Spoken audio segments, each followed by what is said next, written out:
जय श्री कृष्ण। कामिका एकादशी। युधिष्ठिर ने पूछा, गोविंद वसुदेव, आपको मेरा नमस्कार है। श्रावण गुजरात महाराष्ट्र के अनुसार आषाढ़ के कृष्ण पक्ष में कौन सी एकादशी होती है, कृपया उसका वर्णन कीजिए। भगवान श्री कृष्ण बोले, राजन सुनो, मैं तुम्हें एक पापनाशक उपाख्यान सुनाता हूँ, जिसे पूर्व काल में ब्रह्मा जी ने नारद जी के पूछने पर कहा था। नारद जी ने प्रश्न किया, हे भगवान, हे कमलासन, मैं आपसे यह सुनना चाहता हूँ कि श्रावण की कृष्ण पक्ष में जो एकादशी होती है उसका क्या नाम है, उसके देवता कौन हैं तथा उससे कौन सा पुण्य होता है। प्रभु, यह सब बताइए। ब्रह्मा जी ने कहा, नारद सुनो, मैं संपूर्ण लोगों के हित की इच्छा से तुम्हारे प्रश्न का उत्तर दे रहा हूँ। श्रावण मास में जो कृष्ण पक्ष की एकादशी होती है उसका नाम कामिका है। उसके स्मरण मात्र से वाजपेयी यज्ञ का फल मिलता है। उस दिन श्रीधर, हरि, विष्णु, माधव और मधुसूदन आदि नामों से भगवान का पूजन करना चाहिए। भगवान श्री कृष्ण के पूजन से जो फल मिलता है वह गंगा, काशी, नैमिषारण्य तथा पुष्कर क्षेत्र में भी सुलभ नहीं है। सिंह राशि के बृहस्पति होने पर तथा व्यतिपात और दंड योग में गोदावरी स्नान से जिस फल की प्राप्ति होती है वही फल भगवान श्री कृष्ण के पूजन से भी मिलता है। जो समुद्र और वन सहित समूची पृथ्वी का दान करता है तथा जो कामिका एकादशी का व्रत करता है, वे दोनों समान फल के भागी माने गए हैं।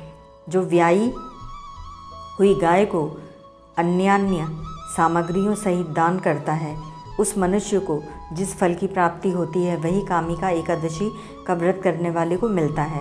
जो नरश्रेष्ठ श्रावण मास में भगवान श्रीधर का पूजन करता है, उसके द्वारा गंधर्वों और नागों सहित संपूर्ण देवताओं की पूजा हो जाती है। अतः पाप भीरु मनुष्यों को यथाशक्ति पूरा प्रयत्न करके कामिका एकादशी के दिन श्रीहरि का पूजन करना चाहिए। जो पाप रूपी पंख से भरे हुए संसार समुद्र में डूबे रहे हैं, उनका उद्धार करने के लिए कामिका एकादशी का व्रत सबसे उत्तम है। आध्यात्म विधापरायण पुरुषों को जिस फल की प्राप्ति होती है उससे बहुत अधिक फल कामिका एकादशी व्रत का सेवन करने वाले को मिलता है।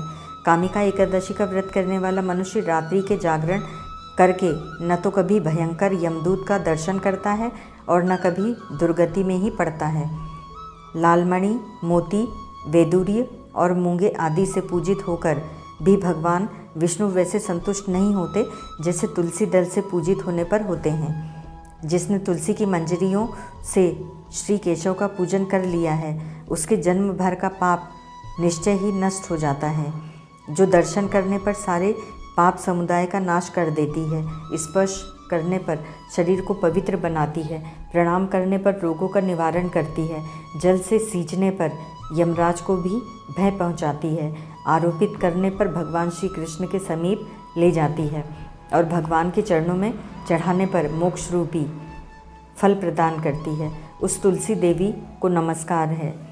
जो मनुष्य एकादशी के दिन रात दीपदान करता है, उसके पुण्य की संख्या चित्रगुप्त भी नहीं जानते।